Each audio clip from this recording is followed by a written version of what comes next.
Hello, my name is Ethan Curtis, and I'll be doing a presentation on the history of replay in the NFL and camera technology. What does this have to do with me? First off, I've been working in sports media ever since I was in high school, working as sports editor for my newspaper.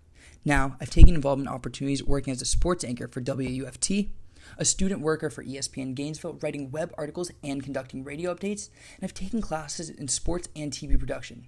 Basically, a subject like this definitely applies to me. Next, we go into why this topic matters. It's important to note that technology is always evolving and advancing every day. In addition, sports and technology are closely linked together. With technological advancements, we have easier access to information such as scores, stats, and replays. Also, the dissemination of information is much easier. Finally, new and improved technology has even affected the outcome of sporting events. Before the time of instant replay, the first NFL game was broadcasted by NBC on October 22, 1939. The sideline camera was the main camera used then and still is today. Regular broadcasts of games began after World War II, and the first NFL championship was broadcasted in 1948 between the Eagles and Cardinals. The 1958 NFL championship, however, would change the landscape of watching football forever. Even with poor camera quality and footage in black and white, this game is considered to be the greatest game ever played. Played in Yankee Stadium, the Baltimore Colts defeated the New York Giants 23-17 in sudden death overtime, and the game is credited for the early growth of professional football. The first experiment with replay is underway. In 1976, director of officiating Art McNally wanted to find out how long a video replay would delay a game. He saw a missed call involving O.J. Simpson that could be corrected. He knew this would change football. 2 years later, the league tried out instant replay in 7 games, and the results were not favorable. The technology was too expensive at the time, more cameras were needed, and plays still remained inconclusive after lengthy reviews. The desire for replay builds. In 1985, a new system came to play.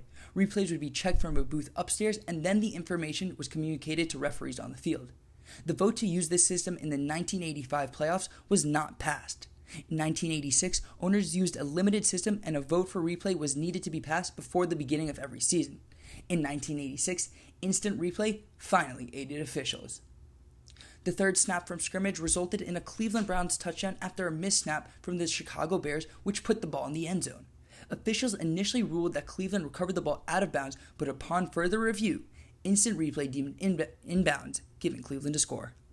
Replay starts to become effective. In 1999, another replay system came into play, the one that stuck. Coaches would be able to challenge the rulings involving out of bounds, number of players on the field, and scoring plays. This left the old system of replay officials up in the booth, as the point was to give control to those on the field. In addition, replay assistants would initiate reviews inside the final 2 minutes of each half to minimize delays. It's important to note that the evolution of the replay system could not be done without the improvement of technology over time. We're always getting better. It's important to understand that instant replay is not a perfect science. Human error will always be involved, as professionals are putting their faith in the hands of other people, or referees and their cameras in this instant.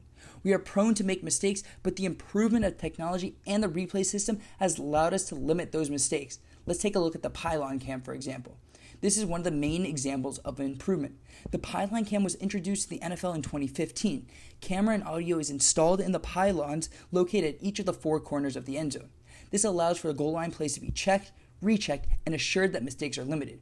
Replay officials have utilized this tool to their advantage ever since its installation, enhancing the NFL's replay abilities. It's also important to understand that we are in a modern system. Since 1999, when instant replay was fully established, the percent of calls reversed has increased by 48%. This is due to improved technology and more cameras throughout stadiums at sporting events. In today's society, technology is everywhere, and that certainly applies to sports. All stats are tracked through technology, and coaches and players are using this information to strategize their game plans. This improvement of technology and increased usage has led to incredible views, angles, and moments like these. This first replay is from the 2013 Iron Bowl between Alabama and Auburn. This play was captured from the Skycam, the camera that follows plays right over the field. The shot zooms in as the player gets closer and closer to scoring, and left everyone watching speechless. Another example is this catch made by an NFL player.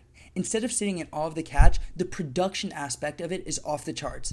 In a matter of seconds, viewers see the instant replay multiple times. The video is slowed down for them, and several angles of the play are shown on live television. This is a perfect example of the evolution of showing instant replays with the improvement of technology.